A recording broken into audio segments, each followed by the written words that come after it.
American Idol recap. Clark Beckham pulls ahead on top 9 week. We were down to just 9 remaining contestants on American Idol, and the pressure was clearly starting to get to some of the contestants. However, as always, a few contestants use that to their advantage. What an action-packed episode! On the April 1 episode of American Idol, the first ever winner, the one and only Kelly Clarkson, was on hand to mentor the contestants for the very fitting theme. An evening with Kelly Clarkson? Jax continued to prove why she is pretty much the one to beat, and Clark Beckham stepped it up big time. Meanwhile, Casa Middleton proved that it might be time to go. Check out a full recap.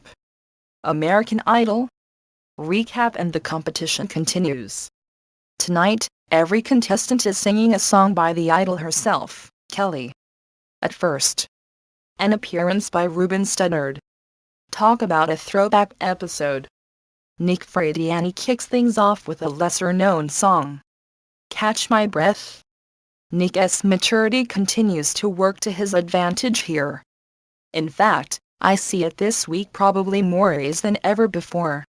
He understands himself, and, in difficult situations such as choosing a suitable Kelly Clarkson song, he can play to his strengths, because he knows who he is. Jax sings Beautiful Disaster, which I think falls so nicely into her range. I love Jax most when she can showcase that big voice of hers, and this song definitely allows her to do so. It's just Jax and the song and her beautiful vulnerability. Tiana Jones sings the somewhat lesser-known Mr. Know-It-All. It is so good, you guys. Like so good. Each week more and more, I am starting to think that Tiana could win it all. Joey Cook takes on Miss Independent, a Clarkson classic. Listen, Joey can kinda do no wrong in my eyes. Her voice is so unique that whenever she sings a contemporary song, I just find it to be beyond words intriguing.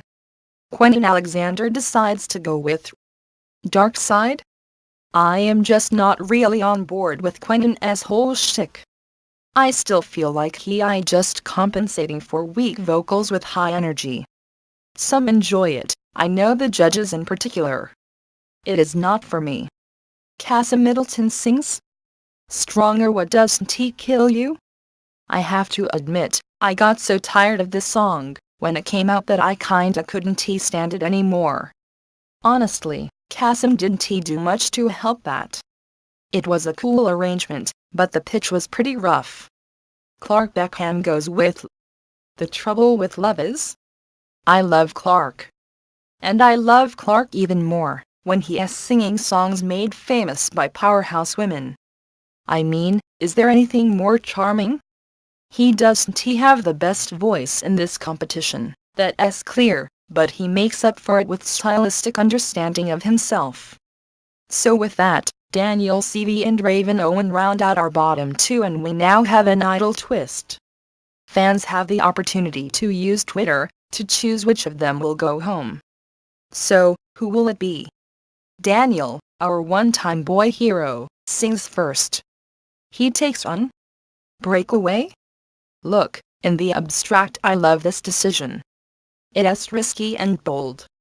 But the actual performance is just eesh. I am sorry, Daniel, I know you're coming off of laryngitis, but even so, this stage is just too big for you, and that ain't going to change. Raven takes on the very risky Since You've Been Gone. Arguably Kelly's most famous song. Holy moly, it is awesome. Haunting, gorgeous, perfect. I may or may not be voting for Raven, as I type this right now. So now, we've got 5 minutes to vote for either Daniel or Raven, and one goes through while the other goes home. And the eliminated contestant is Daniel. And that's it. What did you think of the performances? Did the right people make the top 8? Casey Mink.